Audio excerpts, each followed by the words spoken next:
Welcome to episode 31031 of the What's a Hero podcast with me, Ken Fraunfelter. The beat. Some walk a beat in the inner city. Others patrol rural highways or small towns. Some wear blue uniforms. Others wear khaki. Their patches are as different as their badges, but what they have in common is that every time one of them puts on his uniform, straps on his gun, and pins on his badge, he knows that he will be facing the unknown. The hours of his shift may crawl along, with nothing more than checking out a broken burglar alarm to break the monotony. Or time may sail by with lights and sirens from one emergency to the next. You just never know. And that's why it takes a certain kind of person to do the job. There are some certainties: heartache, cruelty, and death are constant companions in a career of every law enforcement officer. So are humor, irony, and courage. At the end of the day, there are stories to tell, stories from the beat. Now, if you've listened to the What's a Hero podcast as time has gone, you may recall me reading this previously in episode 15. Now, that was an episode where I didn't have a guest in which I interviewed, but that I read some stories from this book. And we kind of went into, what a police officer would think or how that is just lays out a police officer being a real human that has real emotions, that goes through a real situation, and they have to deal with it with their life, right? What are the things the police officer looks at going into that? And what are the things that they have to deal with afterwards? Now, you may remember that when I read this, or when in episode 15, I talked about the author of that book. His name was Randy Sutton. Now, I remember hearing or first seeing Randy when long before I was ever a police officer, and I would watch the TV show Cops. Now, some of you may remember that show. I don't, honestly, I think they're playing reruns, but I don't even know if they're still making that show, or they're not allowed to, or whatever the case is. I don't know. But I used to watch Cops all the time, and that's one of the things that got me to wanting to be a police officer. Well, the episodes where they would be in Las Vegas, they would kind of follow this one sergeant around more often than not. For whatever reason, I remember his name. Now, I've got family that lives in Las Vegas, and so I usually would pick up that because I would be able to see the areas they were in, and I'd say, hey, I'm familiar with that area, whatever. Well, they would follow the Sergeant Randy Sutton around all over the place. And he would talk about, doing things the right way, and just, having just an air of knowing what he's doing, of confidence, right? But that same idea, reading that book, True Blue, you see who the person was, and you see that this guy was not just a guy doing a job, but he was a cop's cop, right? And so, I'd always thought, that'd be cool if I could ever get him on here. Well, sure enough, today we have that opportunity, and I've got Sergeant, I guess maybe Lieutenant even, Randy Sutton on the What's a Hero podcast, and want to thank you for being here. So welcome, Randy. How are you today? I'm fantastic. Thanks for having me. Yeah, thanks for bringing back some memories too. Yeah. I did retire as a lieutenant. Okay. All right, good. But no, so whether or not that's an absolute, there's a portion of it, I guess, in which watching you be on Cops, and every other guy I used to watch on Cops before I ever became a cop, it was like, okay, but why you stuck out, I couldn't tell you. I don't know why. And but just, I guess, the way you carried yourself and stuff, that had an impact on how I how I wanted to become a cop, and I wanted to do what I'm doing. So here's something that's interesting. The impact that show had on a lot of people came back to me in a lot of different ways. A lot of people actually joined Las Vegas Metro PD because of that show.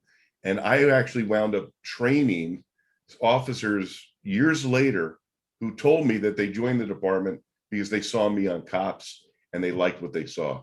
So it's really interesting that show had that much of an impact. Yeah, it made a difference. And so I don't live in Las Vegas, and I don't live in Nevada even, but I live in a completely different state, and still you had an impact on me. So you can only imagine across the country, maybe some of the other guys who they featured more prominently than others could have even had that positive impact. So you just never know what you do.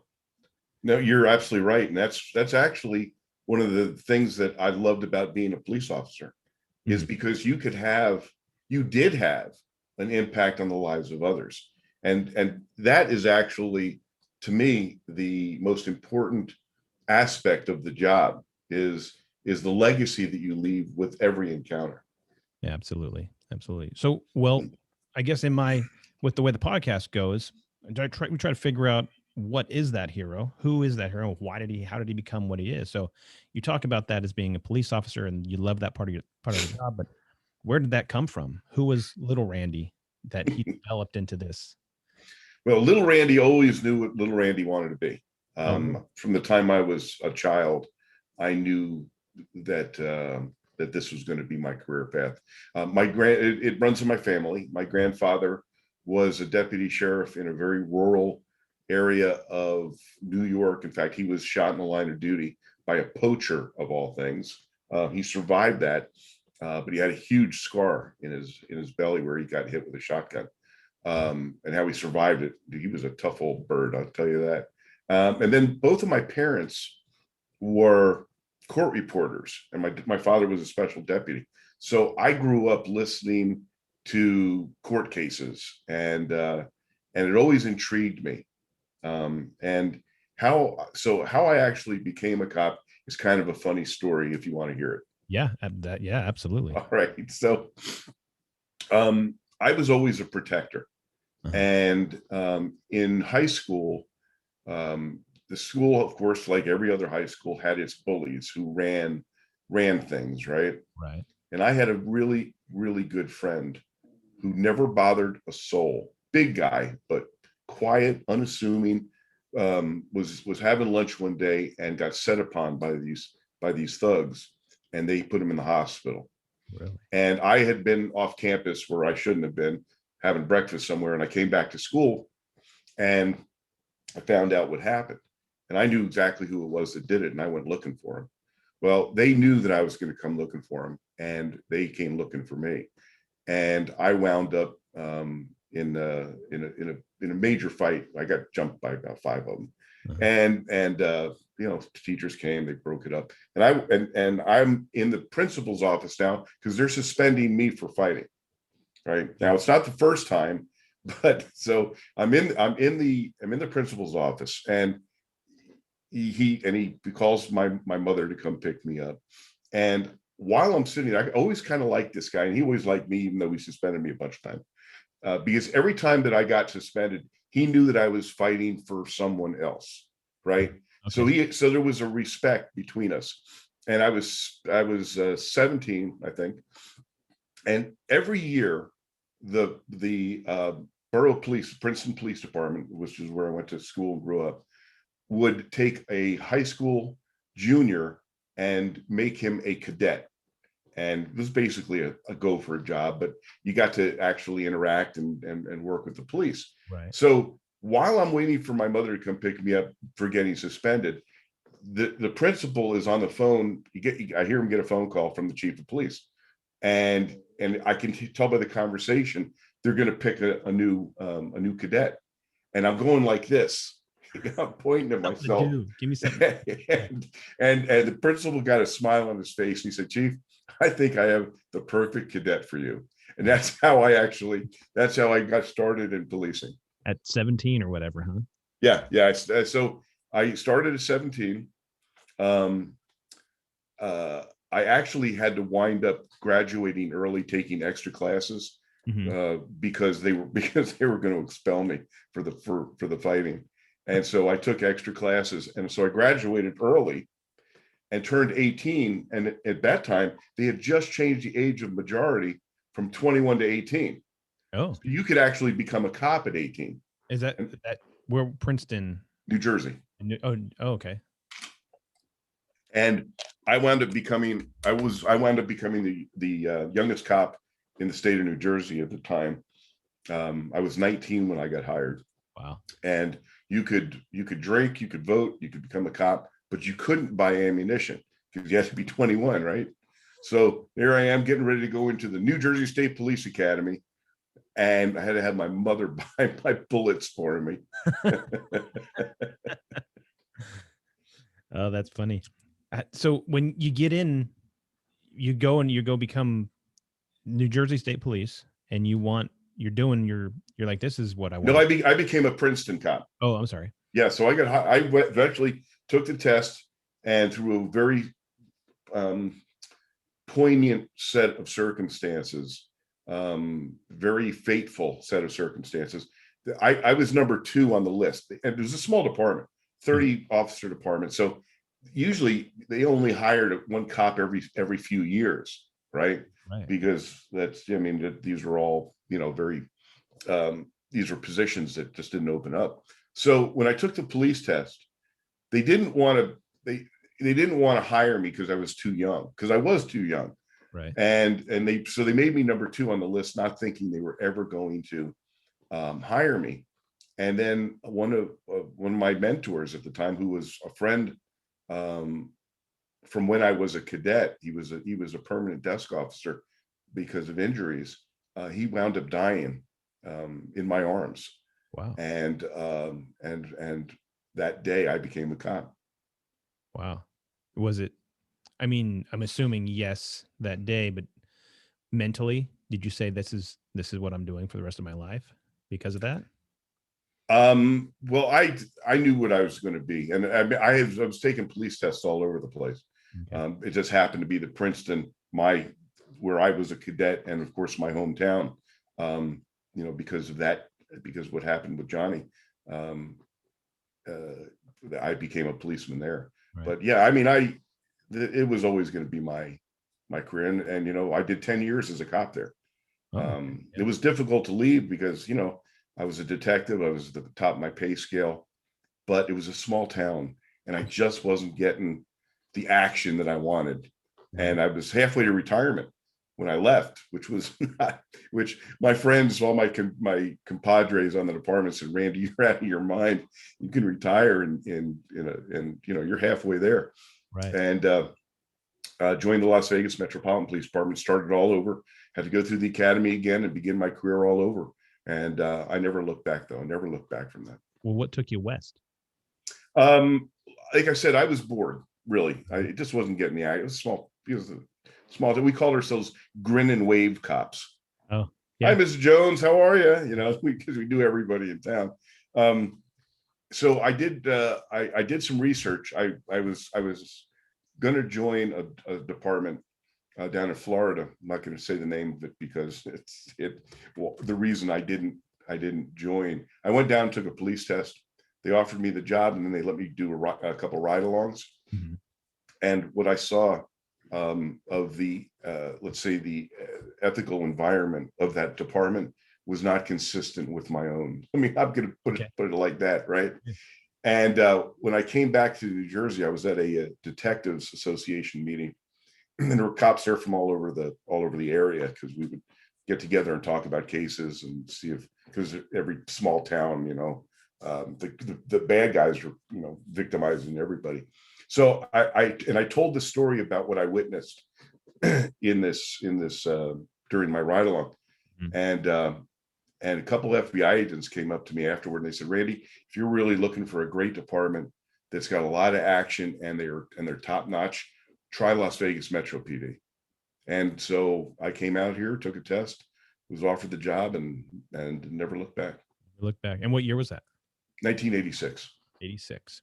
1986. Things were much different than, I'm assuming, when you retired. Yeah.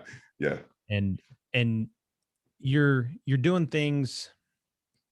I guess you said you were a detective. You said you had got all these things. When you get to Las Vegas, did you brought your family along, or did you have family that you brought along? And no. In fact, that was the hardest part. I don't have any. I never got married, never had kids, so I never had a family in that sense. But leaving my parents, who I was very, very close to, right. And my friends, of course. I mean, I didn't know anybody in Vegas. It was a lonely time. It really was. And of course, it's very stressful because I just up and quit. I couldn't go back. So Right. going through the academy here was very stressful, because if I didn't succeed, I had nothing to go back to. Right. So I let's put it this way: I was a very motivated recruit. Okay. And so obviously at 30 years old, you got a bunch of young guys going in that Yeah, academy. And so you yeah. I went from being the youngest cop in the State Police Academy in New Jersey to being one of the older guys in the academy here. right. And so did you take on a leadership role there with that? Yeah, as a matter of fact, I was elected as the class speaker for the graduation, and had a good. I was the valedictorian, Okay. so yeah, so it was pretty cool. And so what was the difference, I guess? Obviously there's different state laws between New Jersey and Nevada, but then obviously there's similarities. What Oh, it was an entirely different experience coming here. This was still the Wild West in 1986, I can assure you. What the town that I had come from, Princeton, was a very, very liberal town. Oh, really? Very liberal town. I mean, we had the most ridiculous rules. You couldn't. You had to keep your shotgun in the trunk, because if people saw it, they would be offended. Couldn't carry. We carried 6 guns at the time, because those semi-automatics were too military. It was really a liberal place, and I didn't have a liberal mentality. So when I came out to Vegas, it was, you're going to be a cop here, and you're going to be a real cop here. And I was still on probation when I was in my first shooting. So, I came here to get some action. Well, be careful what you wish for. Sure enough. Yeah. Yeah. You never know. I mean, yeah, I had a guest on a while back, Mike, who mentioned that same thing. He would say something and you'd be praying about it or whatever. And all of a sudden, sure enough, boom, the worst case scenario happens. And he's like, okay, I guess you got to, you got to watch out what you wish for. That's right. So when you get into Las Vegas and you start going through and you're, like you said, you within that first probationary period, you get into shooting. Did that open your eyes more to what police work was, or did you have that same mentality that you had in that 10 years previously and then that whole growing up period? Or was it a whole different thing? Like, okay, I have to just adjust my thinking as opposed to change it.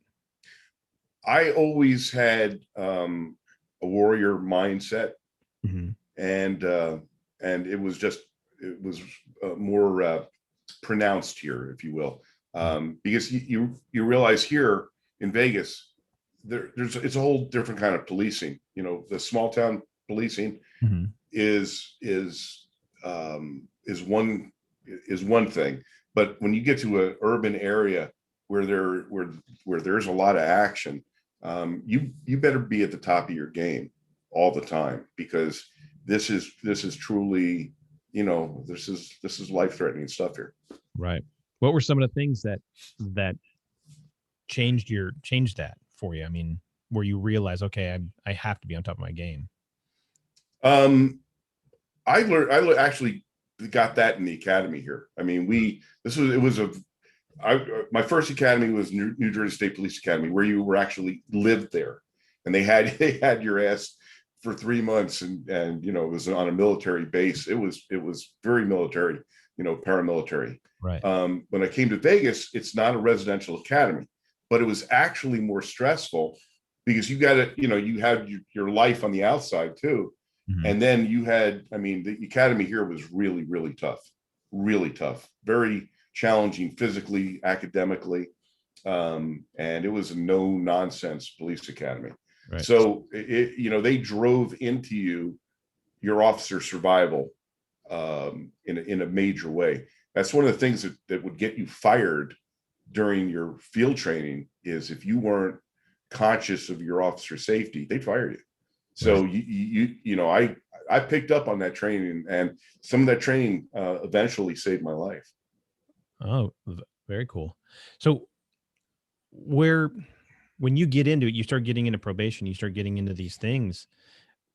Where did you see your career going? Because obviously you'd been a detective, you'd done a whole bunch of different stuff over in New Yeah. Jersey.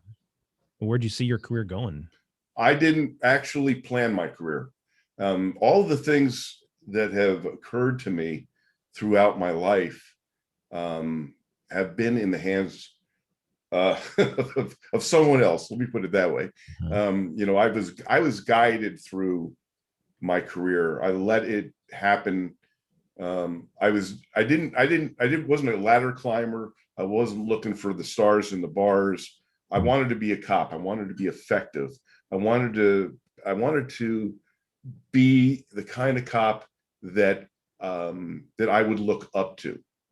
And so that was my I had no dreams or desires of climbing the corporate ladder or anything like that. And then all those things that happened to me throughout my career molded me into, you know, what I am today, whatever that may be. And the doors that opened to me were because I made the switch here. You know, the being on Cops opened up a tremendous world to me. It got me a role in my first movie Casino. It gave me the impetus to write all my books. I've written 4 books. And so the experience here, you know, if you as a cop, many people don't understand how cerebral policing truly is. Right. You know, they don't understand. And that's actually one of the reasons why I wrote those books, to give people a glimpse into what really makes a cop. You know, we're not all knuckle draggers, although sometimes you have to be. Right. It's a thinking person's career, because you're a problem solver, and if you're going to be effective at it, you have to be at the top of your game, mentally and emotionally and psychologically, and you can, and so that's what the challenge is of being a cop.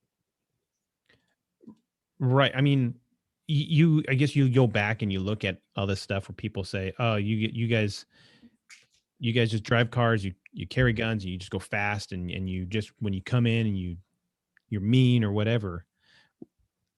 I guess I can try to explain it to people, but what's your take on this idea that people think that cops are heavy-handed or whatever, as opposed to, you know, just coming there and kissing everybody's butt every time that we talk to them? You know, what we're seeing now societally is very frightening to me. We're seeing this anti-law enforcement sentiment being pushed by politicians and the media, and it is so deeply unfair to the men and women who are still serving. And that's why I fight so hard as an advocate for law enforcement. That's why you'll see me all over the media and Fox News and such, as an advocate for law enforcement, because the truth is what is important. And the truth is that most cops are doing the job because they believe in it. Right. You know, we sometimes get a little, you know, people say is sappy. You know, why did you want to be a cop? Well, I wanted to be a cop to help people. That's really true. Okay. Right. It's not something made up. And most cops are like that. So they get painted with this very, you know, now we're more than ever, than any time in history, the police of today have been painted with a very, very broad brush. When I think about prejudice and bias, the people who are biased against the cops do so out of ignorance. And so it's part of my goal to be that advocate, to try and show what these men and women really are and what they really do. Right. I noticed that when somebody says either to me, whether they know I'm a police officer or not, they'll say to me, you know, hey, I don't like the cops, or, you know, Yeah. whatever. Think of what an ignorant statement that is. Right. And how often we hear it. If you interjected anything else if Plumbers. you a black or a Hispanic, if you put that word in there, people would say you're a freaking idiot. Right. Well, you say it about a cop, and it's oh Right. Yeah. I don't like secretaries, but yeah, right. yeah. I mean, you can. It's such a ignorant statement, Right. and And I hear it all the time too. what I notice is the people that say that are the people who do things that would make the cops want to pay attention to them. So of course you don't like cops. If you're not wanting somebody to pay attention to you, I don't like when I was a kid, I didn't like my mom because she was going to come, and if I'm doing something I shouldn't be doing, yeah, I didn't like my mom being around because I didn't want. Other times she's making dinner. Yeah, I like my mom, but Yeah, but yeah, if I'm going to get something positive, yes, I like them. If I'm going to get something, if I'm doing something negative and I'm going to get held accountable for it, I don't like them. Of course you don't. And nothing frustrates me more than people that say that. So, and so when you get to dealing with those people, you have to start looking a little more deeper. Okay, why don't you like us? Because I've done nothing to you. I've never met you before in my life. And so as a person, you have to go back and look at it and say, well, why is it me? Do you not like me? No, they don't know you. They don't like your uniform because of what you stand for and what right. that accountability you're bringing to them. But if you're not doing something you shouldn't be doing, you shouldn't have to worry about it so much. But how often do we do things we shouldn't be doing? And not just criminals, or not just people that the police are going to contact, but people in general. We all do things that we shouldn't be doing. And so it comes back at some point that somebody's going to be holding us accountable because we have to answer to somebody. We all have a boss of some kind or another. you know I have to, if I'm over flirting with some girl, I'm going to be having to answer to my wife at some point. She's going to want to know why I'm talking to some other girl. So that it only makes sense that if you're doing something, you're going to be held accountable by somebody who's in authority to do that. And I think the bottom line is nobody wants to have just somebody else be an authority over them. Yeah, I agree with you. That's absolutely true. So but I guess I'm still trying to see, where did this idea that you wanted to help people come from? Like you mentioned that, as far as that's what police always say in interviews or whatever. Hmm. Where did that come from in you? I mean, other than it was in your blood from your family, did you see something in people as you grew up that you said, you know what, I'm able to do it and they're not able to do it, so I have to do it? Or what was it? Yeah, there was some of that. There was some of that. But I was instilled, my parents instilled in me from the time I was very, very young, a sense of empathy, Mhm. they kindness. They built that into me from the time I was, my earliest memories. They gave me a base, they gave me a perspective about treating people right. Right. And I had, as a child, I grew up very sickly. I spent a lot of my childhood in hospitals, Mm. so I saw a different side of stuff. When you're a sick kid, Right. you can't play sports, you can't do a lot of things. You're treated cruelly. Right. I saw that, I felt that. So when I got healthy, um, it made me want to be a protector. Right. Because you're capable of doing it. I was speaking with Right? my last guest, Scott Dye, and he was talking about, he's friends with Lieutenant Colonel Grossman, and Great guy, great man. he was saying that if he has a gun, he makes sure he has a gun with him when he goes places, and if he doesn't, that Grossman would get on him. Why don't you have a gun? Why aren't you prepared? Because you are capable of doing it, and you're making yourself Yeah. incapable of doing it if you don't have that tool. Exactly. I remember sitting in a room with Dave Grossman, and he said that very thing. This is 25 years ago. And I remember that exact statement. And to this day, I am always armed. Yeah. Yeah. He was even saying that he would go and he had gone somewhere to go visit somebody for some work, and obviously he couldn't carry a gun with him on the plane or whatever. So when he got there, the guy had said, "Hey, here's a gun for you while you're in town." Yeah, Oh. right. So he said ever since he's done that, he's going to go pick people up or whatever from the airport. He'll give them an option. Hey, do you want the 45 or do you want the 9? so yeah. So you go through your career. We're going back to Las Vegas then. You're there. How did this whole, we're going to have or how did you, I guess, how did you get to the point before we get to cops, but how did we get to the point where you said, hey, you know what, I'm going to promote, I'm going to become a sergeant? I realized that, we sometimes learn about leadership from some of the worst people that that shouldn't be leaders. Mm-hmm. And so I had some really good sergeants and I had some not so really good sergeants. And I knew how effective a good sergeant was as far as having influence over the people that worked with him. Right. And I saw I'm very involved in legacy. That word is really big to me. Mm-hmm. And I knew that I could play a role in the lives of others, as a teacher and a mentor. I was a field training officer before I was a sergeant, of course. And I was a detective here in Vegas as well. Mm-hmm. So I did a number of different things as a patrol officer, or as a, call them just, police officer here. But knew that my role was to be a little more leadership oriented. And the sergeant's role to me is one of the most important roles in the police department. So I was a sergeant for 14 years. I didn't really want to promote from that. I promoted out of a sense of what's the word? Almost selfishness, Yeah. because of the money. I mean, there was a big difference in a sergeant's pay and a lieutenant's pay. Right. And as I got towards heading towards the twilight of my career, and also the same thing, you can influence more people the higher rank you go. Right.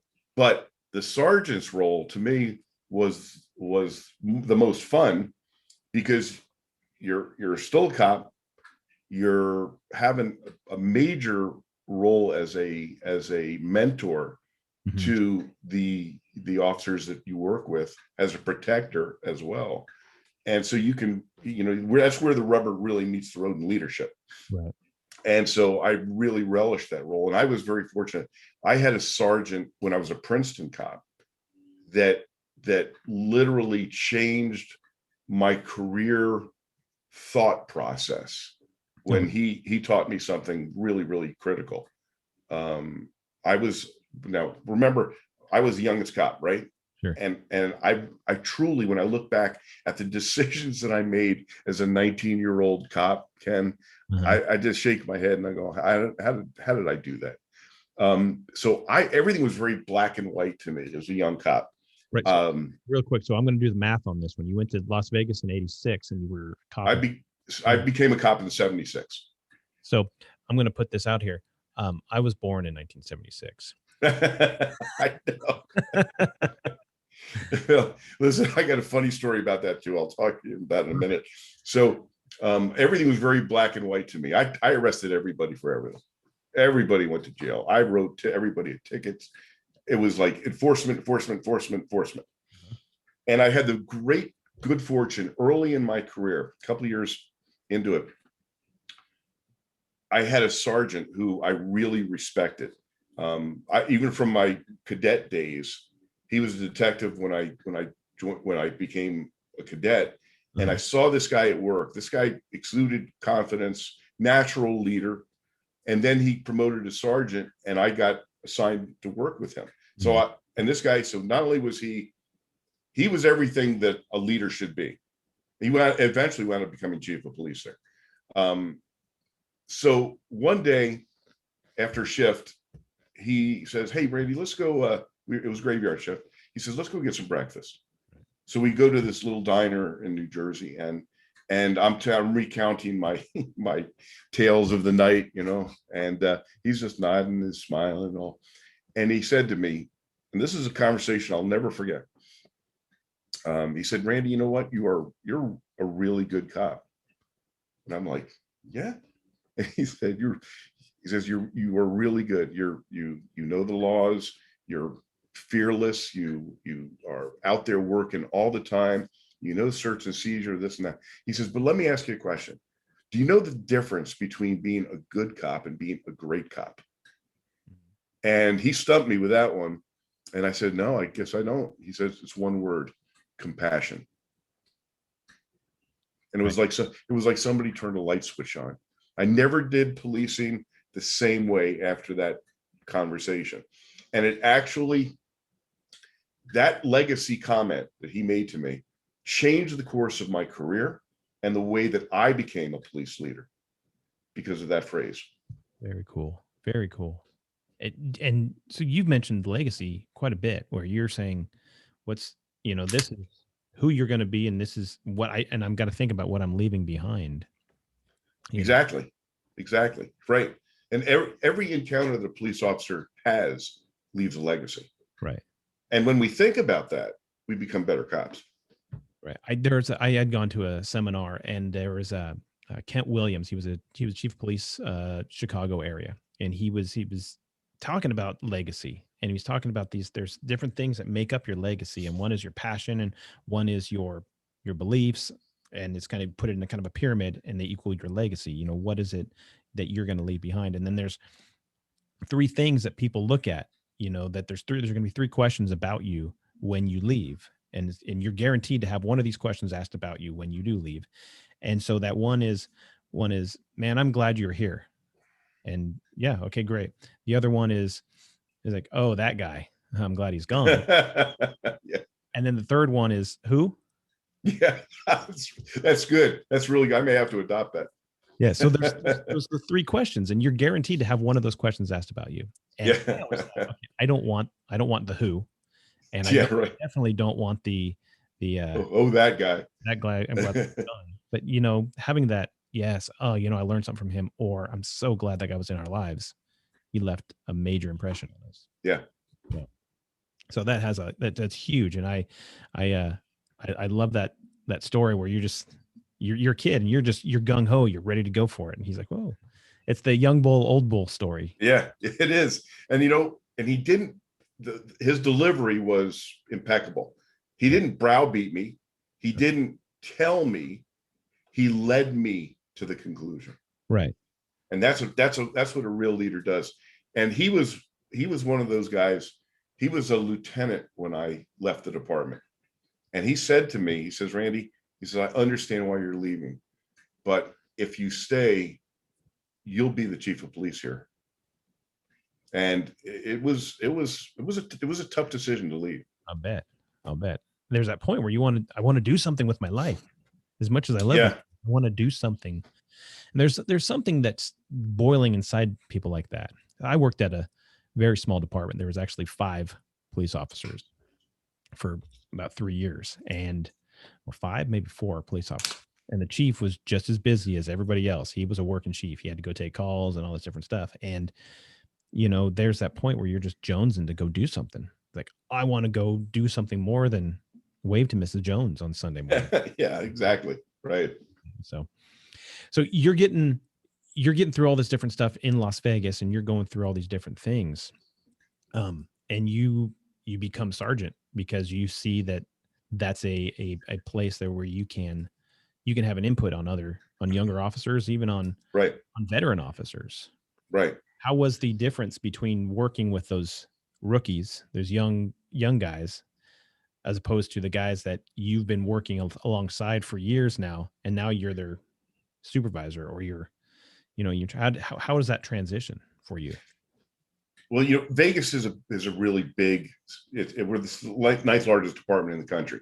Uh-huh. So, unlike the small town where you're going to be supervising people that you probably were partners with, right? So everybody knows everybody's secrets there, right? Yeah.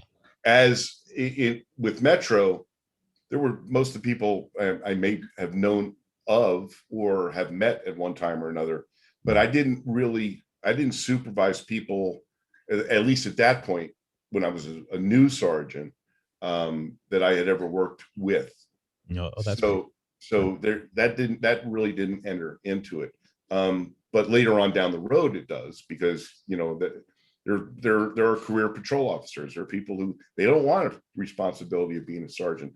They don't want to climb the corporate ladder. Right. So later down the road, yes, I did work with people who I did supervise people that I worked with, and it was never an issue because, you know, I just treat people fairly. I mean, Right. that's not, you know, and that's actually one of the leadership things that I learned, as I watched some of my contemporaries who were really ladder climbers, man. They really wanted the stars and bars, you know what I mean? Right. And I saw how selfish a lot of that leadership was. They were willing to throw people to the wolves to make themselves look better. And so, you know, I took all that in.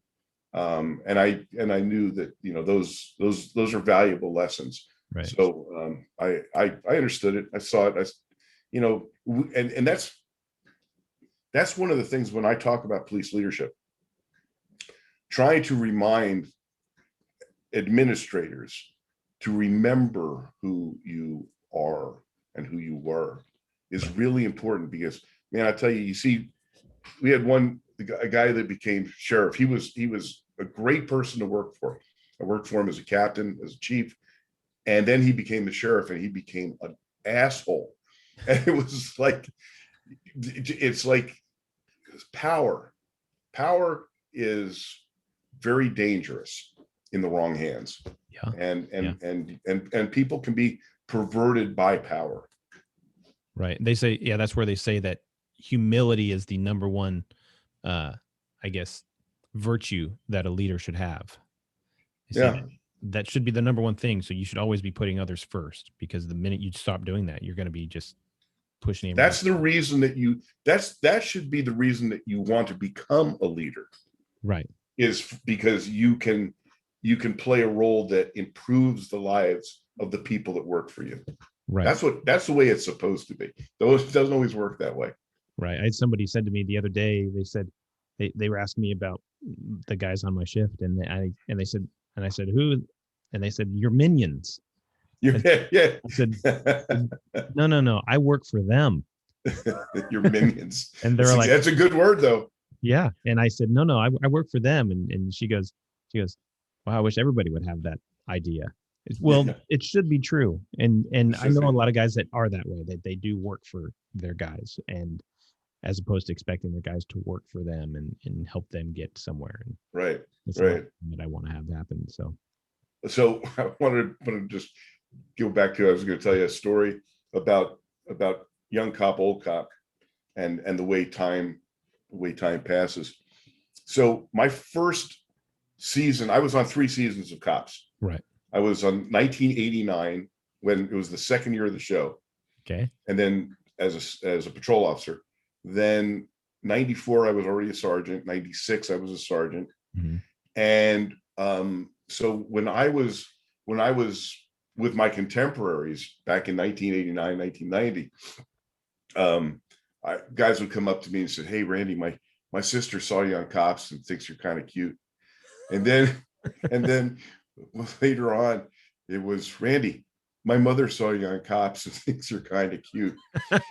And just before I retired, I was a lieutenant on the graveyard shift, and this young cop comes up to me. He says, "Lieutenant, my grandmother saw you on Cops and thinks you're pretty cute."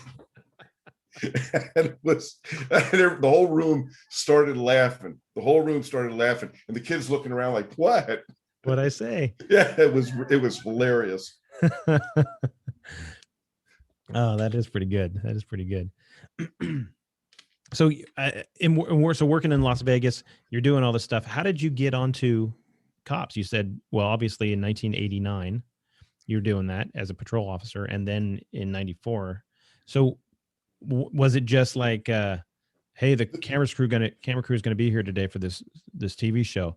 Hey, who wants to take them? Hey, I do. Okay, Sutton, you're it. Is that what happened, or what? Not really, but close. So the way that show worked and still works, it is. They're still filming that show, by the way. Good. I love that show.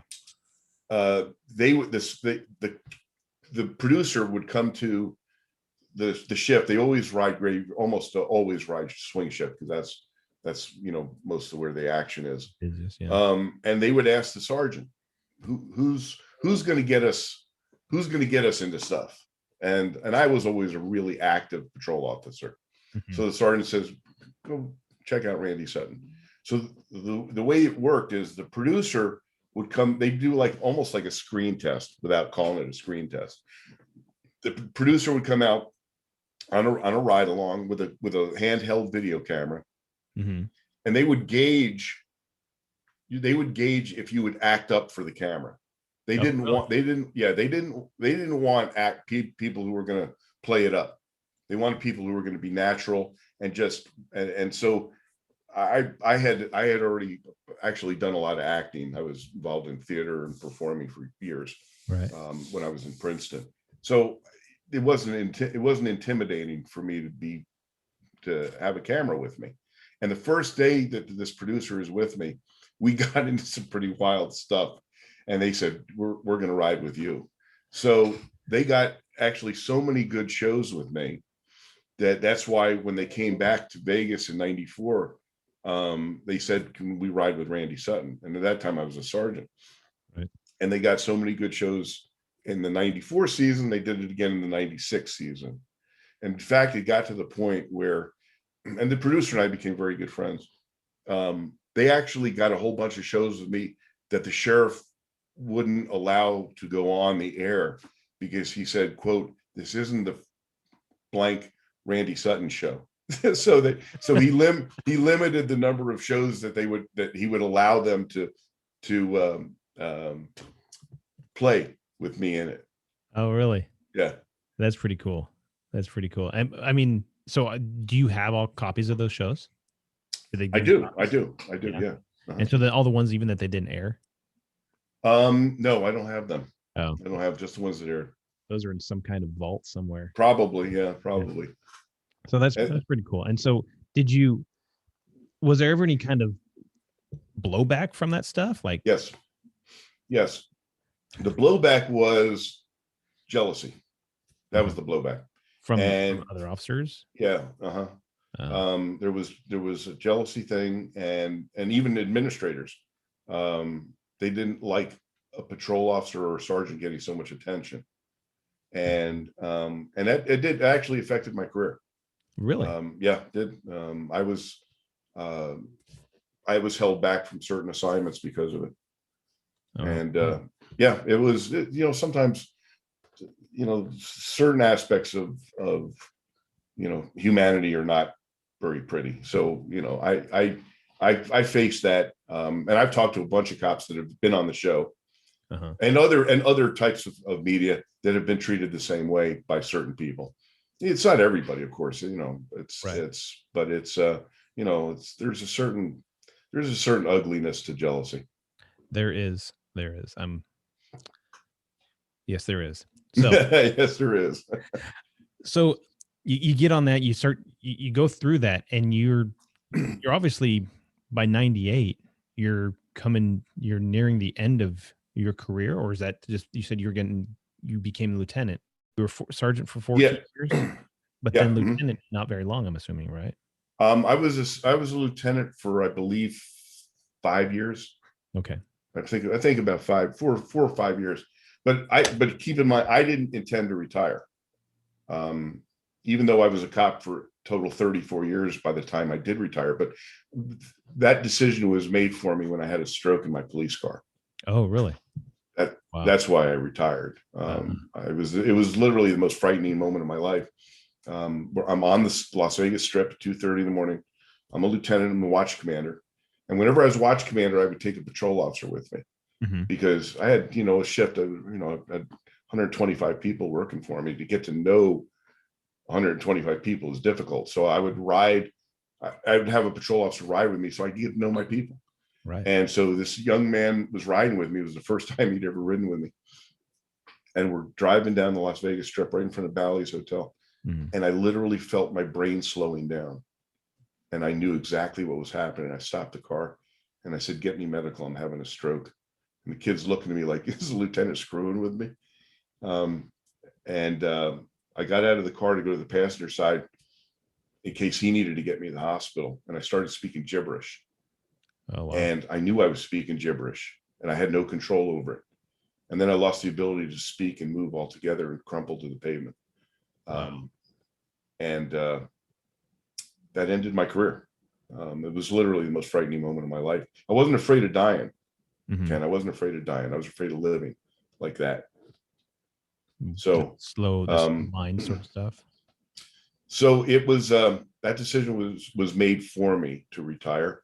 But it's interesting the way, as I told you, I didn't plan on most of my career. It was led to me, and that moment, which of course was now 3 weeks before my mother had died in my arms. Wow. 2 months before that, I've been in a fatal shooting. So there was a lot of stress going on. Sure. As well. So that didn't help any. But it turned out that it was because I had a severe heart condition that I didn't know about. But that moment led to where I am now as the founder of the Wounded Blue, the National Assistance and Support Organization for Injured and Disabled Law Enforcement Officers. So that incident, which at the time was the worst thing, was nothing but loss to me. Right. Lost my career. It was horrible. It led me to where I am now, where I'm helping more cops now than I ever could have as a police officer. That is cool. That is cool. And it's not to be discounted, almost 35 years of a law enforcement career, because there's guys that go, because police, we get a shorter career span because it's such a stressful, right, scary, all this different stuff. I mean, you're leaving the house and you don't know you're going to die. You don't know if somebody's going to give you hugs and you thank you for saving their life, whatever the case is. Worst case, best case, whatever. And you go through all these ups and down stresses and all this other stuff. So, guys they're retiring at 20, 25 years, something like that. right. You actually go 35, 30 plus of any kind. That's a huge, Yeah. huge thing. No, that's true. That's true. I'm not discounting that one sport whatsoever. And I'm not saying you are. I just think that I don't want to lose that, because that's a big step, and that's very impressive. And you don't see a lot of guys doing that. That's Especially now. Yeah. Yeah. People are taking early retirement and everything just because they don't want to deal with all the other politics and whatever. But so you do 34 plus years, and then actually 33 and a half. Okay. And when you get out, I'm assuming you get all healed from your stroke, and your heart's doing better and everything. You start taking everything into account as far as, okay, I got to eat different, got to work out, I got to do these things, right? Yeah. Well, yeah. It was a life-changing experience. Yeah. But it was also, remember, I talked about legacy, right? Right. So after I survived it, now keep in mind, my mother had died 3 weeks before. And then the doctors tell me, you have a serious heart condition. You really need to think about your own mortality. Well, that's not what I had expected to hear. Right. And so now I'm cast adrift. I'm no longer a cop. I'm not sure the direction of my life. And I'm thinking about my own death. So I wanted to do something. I wanted to leave something behind that I knew would be positive, but I didn't know what it was. I knew it was probably going to be another book, because my first 3 books were all about policing. Right. My book, A Cop's Life, is a really powerful book. And it's all stories from my own career. It's still available on Amazon. But they were all police books, True Blue. So I wanted to do something different. And I'm trying to figure it out. And I'm watching a television show, and they're interviewing this guy. And I just happened to watch it. And it was a man known as Frank Shankwitz. Okay. And Frank, you may not know his name because it's not a household name, but what he created is he created the Make-A-Wish Foundation. Oh, okay. And nobody knows this, is that he was an Arizona State Trooper when he created Make-A-Wish. Really? That's cool. And was a 40-year cop. Holy cow. Yeah, 40 years he did as a police officer. And I'm watching this, and he's telling the story about Make-A-Wish and why he created it. And it was like another light bulb. I want to interview people like him about who it was in their lives that inspired them. Yeah. And so I reached out to him. He lived in Prescott, Arizona. And I told him, I want to interview you for a book that I'm going to do. And of course, I had credibility because I was a cop and also because I was already a published author. So he said, sure. And that became a life-changing moment for me, because he became not only a close personal friend, but a mentor to me, and actually was instrumental when I created my organization, the Wounded Blue, and was actually on my board of directors. So Wow. he and I became very, very close. We just lost him in October. Oh. And when I think of the word hero, that's the picture that comes in my mind. Frank Shankwitz is a true American hero in every sense of the word. In fact, there's a film now out on Amazon, or excuse me, Netflix, called Wishman. Okay. And it's about his life. Really? And it's a pretty good movie. It's pretty good. And of course, in the weird way the world works, I'm in that film. and so I've got to be in a film, about my friend and mentor, And a which to me is that's amazing stuff. Yeah, that is huge. Yeah. So that is that. So I wrote the book. It's called The Power of Legacy: Personal Heroes of America's Most Inspiring People. And it was a life-changing book for me to write, because I got to meet him and talk to Gary Sinise and talk to some other amazing people who faced so many hardships. What I found was that legacy is often born from adversity. Well, yeah. And why Frank created Make-A-Wish was a perfect example. So it was a pathway that was meant to be for me, and doing that book changed my life. It introduced me to Frank, who became instrumental in the creation of my organization, which has helped. We've only been operational for 2.5 years. We've helped more than 9,000 police officers. Wow. And so what are you doing? What exactly do you do for these police officers when it's... So the organization is the Wounded Blue. Now, Right. It's very important that you understand why I created it.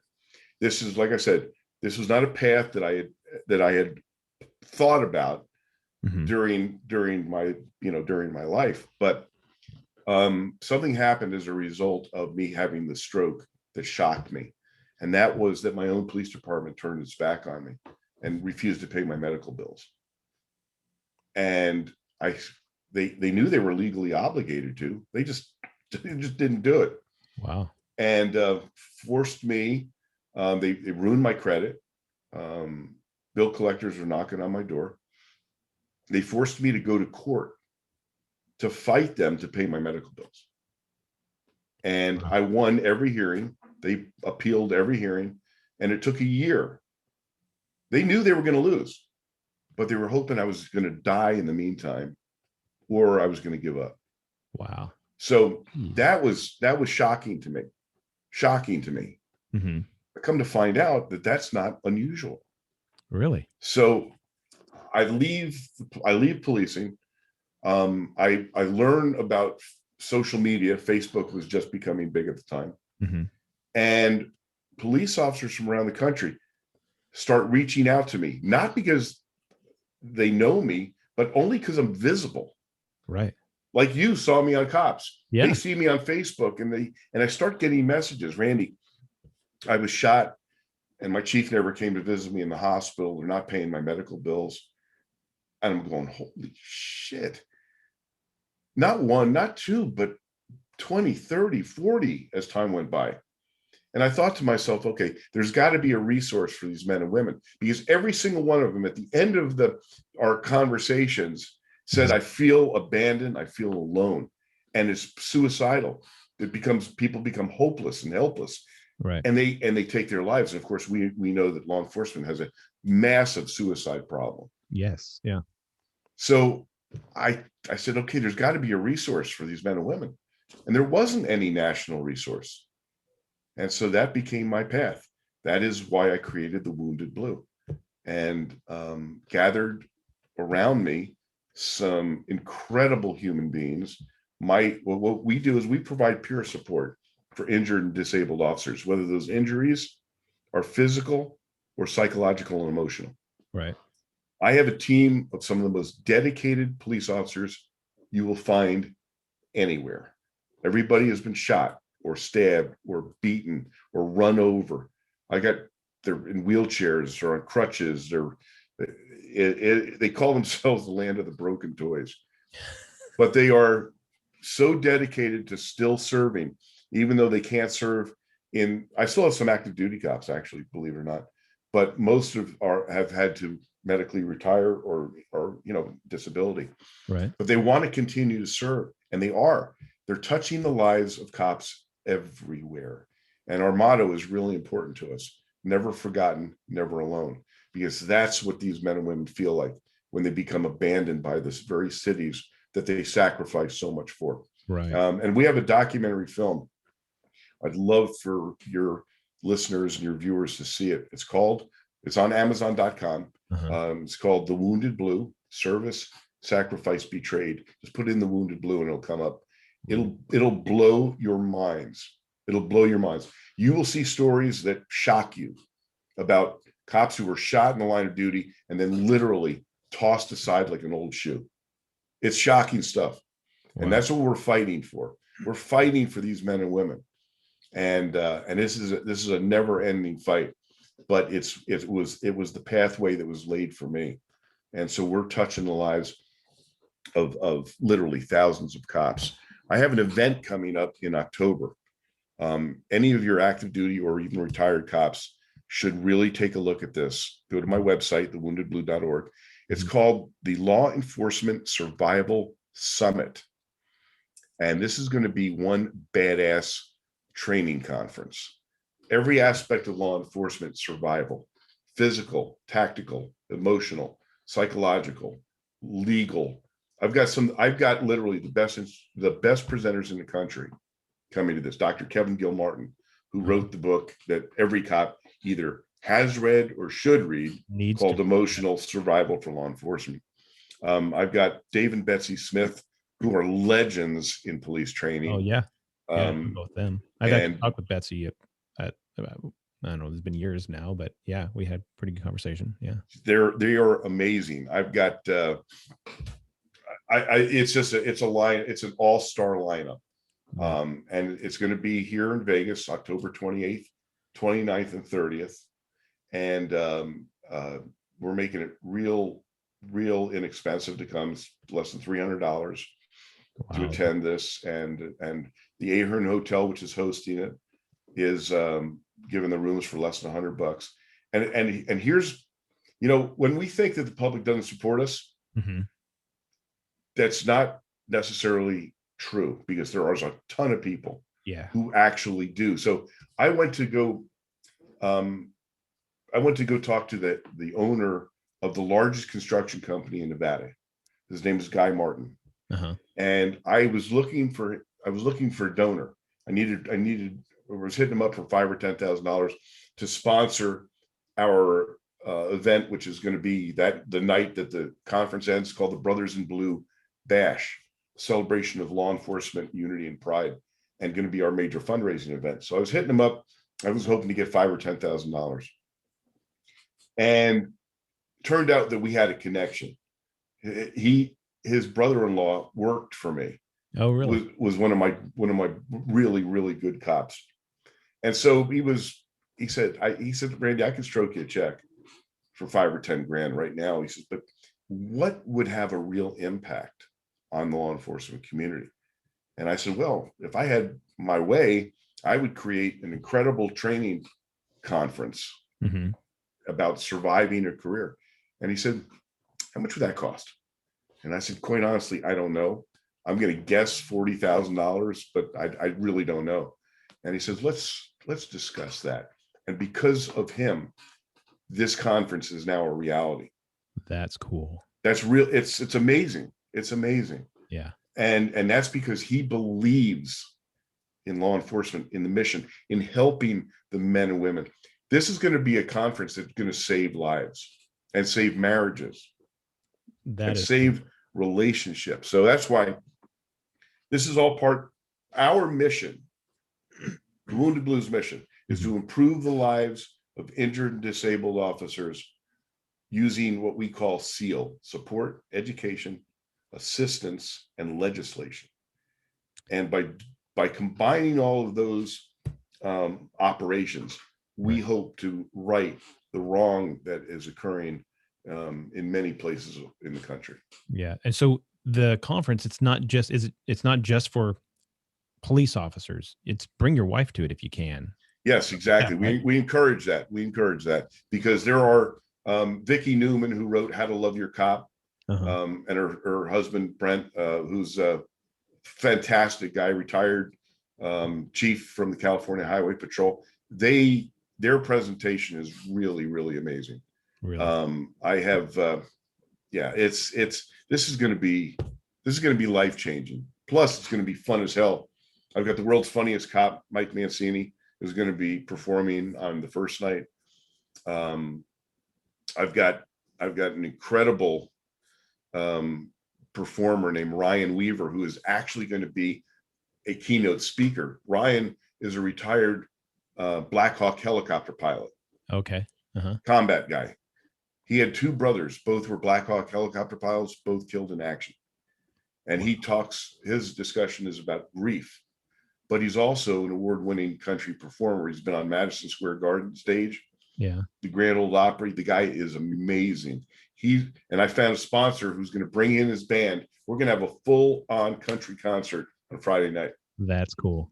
And then Saturday is the Brothers in Blue Bash. So this is going to be an incredible training opportunity. I urge anybody that's listening to this, that's in law enforcement, go to thewoundedblue.org, get a registration ASAP, because the seats are filling up. Are they? Okay. Yeah. Good to know. In fact, I expect you to be there. I will do what I can. I know we have I'm going on vacation just before that, but I may very well see what I can do about working something out. So, you're talking about these guys being alone, and nobody's being there beside them to help them and to guide them along, or to just be there for them. I remember reading an article, and it was talking about it was an article they had written in regards to a soldier being on the battlefield who had been shot or been wounded, and I don't remember the exact details of it, so it could very well be extremely old. And however, he was talking about when he's there and he's dying, he's in pain, he's doing all this stuff, he's alone. He said he's never felt that much loneliness in his entire life, because he's going to go face the unknown, which he knows is, death and what's on the other side of it. We all have this idea of what it is. Do we know for sure? No, but that's where faith comes in, and that's where all this other stuff comes in. But he said he was completely alone at this point, and he's explaining this whole thing, that I'm going to die, and I'm going to, obviously he lived or he wouldn't be telling the story, but that loneliness was so overwhelmingly depressing and scary and painful and all this different stuff. If you can only imagine somebody who's given their life to something, other people, 20, 30 years, even 10 years, how many people give years and years of their life to one cause, which is very rare. So when they go in and they expect, I've given so much and I'm in pain or I'm hurting, can I just get a little some help? And they say no. Yeah. How lonely are you? How lonely it's basically being married to somebody, and then in sickness and in health, and now all of a sudden you're sick and they're not there to help you, and they're not there. We only want to be here for you when you're feeling good and you're able to provide us with something. So you can only imagine all those officers that you're talking about, the guys that work for you and work with you, or even one of the guys that you talk to, the multitude of guys and girls that you've spoken with who are saying, yeah, I just felt alone because I got shot or I got hurt or I did this and nobody was there to come alongside me. I had the one or two good friends in the department who would come and check on me. They brought me a meal train after, first couple weeks, and then I'm on my own still, but my leg doesn't work anymore or whatever the case Yeah. is. Yeah. How lonely, how heartbreaking is that something that you've given your life to is now throwing you away and saying, well, thanks for what you gave me. I used it. Now I'm going to move on to something Right. bigger and better. It happens. It's literally happening every single day. And the rate for suicide for police is very high. Right. But the rate for suicide for disabled cops is off the charts. Really? Off the charts. Really? Yeah. And it's never addressed. It's never talked about. And this is part of what we do. Part of our education component is to try and educate the public and the police.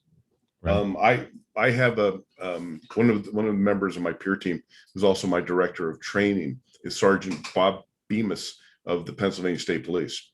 And Bob was severely disabled while he was in charge of the police academy. He was supervisor of the Pennsylvania State Police Academy. And one day he's going home, he's in his unmarked troop car, and he sees a car on the side of the road that's in trouble. It had caught fire. And he pulled over to help. And as he gets out of his car, the back of his troop car gets hit by a truck that's out of control. Oh, wow. And he gets run over by his own police car. Holy cow. And he's now paralyzed from the knees down, blind in one eye. The only reason he survived because he was an absolute athlete and in really, really good shape. But he's my training coordinator for the department, for the charity. Oh, and together we do a training course designed for law enforcement leadership and also associations called Walking with the Wounded, which brings to the table how cops are treated once they're injured and disabled, with the idea that, you know what, first of all, let's put it in your brain to prepare yourself, because nobody thinks that they're going to be abandoned if they get hurt. No one, I was shocked. So that's part of what we do. So any of your listeners that want us to come talk to their department, you can contact me, Randy at thewoundedblue.org. Yeah, I had honestly, I'll tell you, I just got approached to head up our peer support team for our department. Oh, really? Okay, yeah. Good. So I get to go through all that stuff and get to go. I think it's, man, that's fantastic. Just that whole idea, because I've been doing peer support for a while and trying to help guys out and do stuff like that. But, to actually get put in charge of that and making sure that guys get what they need, that's a huge difference, and that you make a really big. Well, sacrifice. So keep this in mind.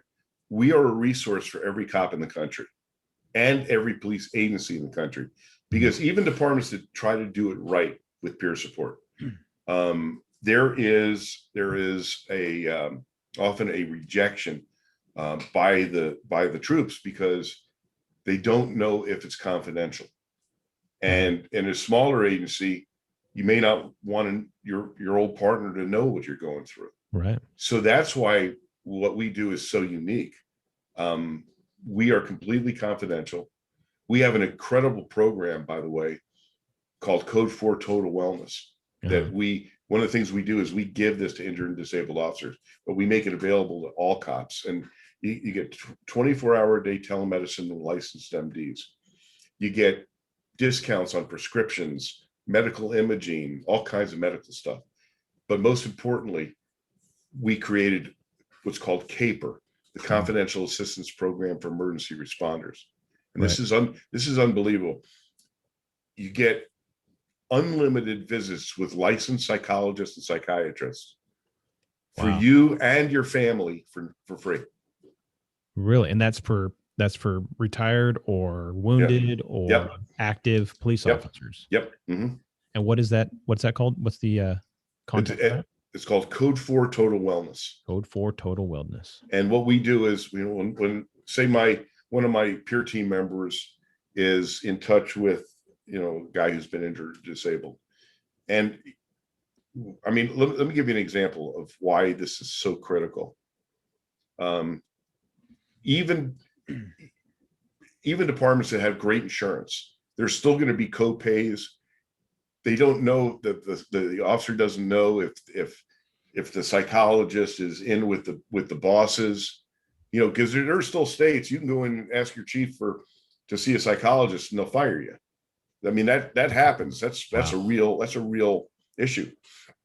So this is complete. The departments don't know anything about it, and so this is critical stuff. And there was a small department in Alabama. This is about a year ago.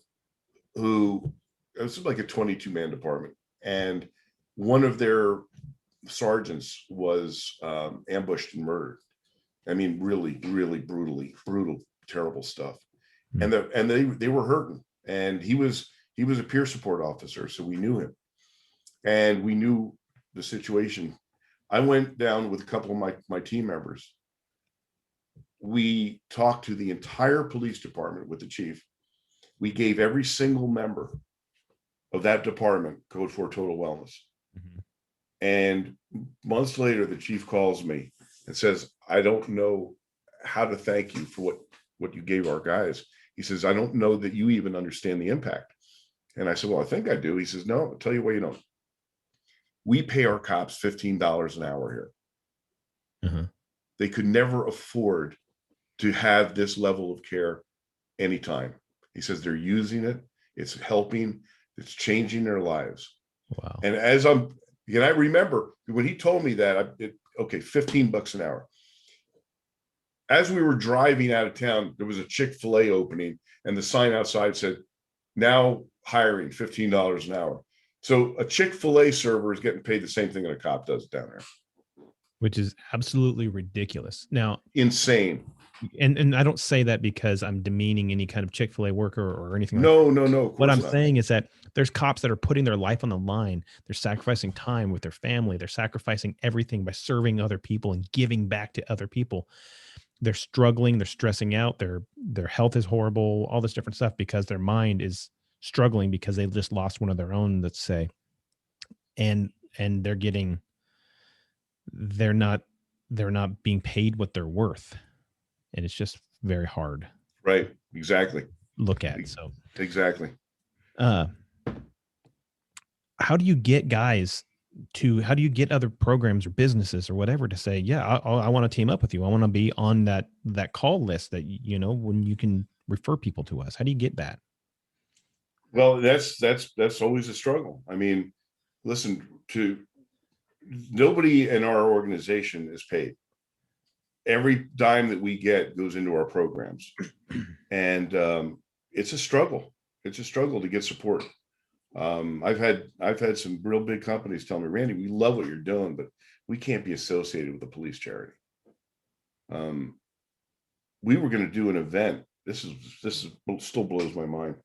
We were going to do a major event in Nashville with an individual who came to us and said, I want to support you guys. I want to have this major event, and I want to hold it in Nashville.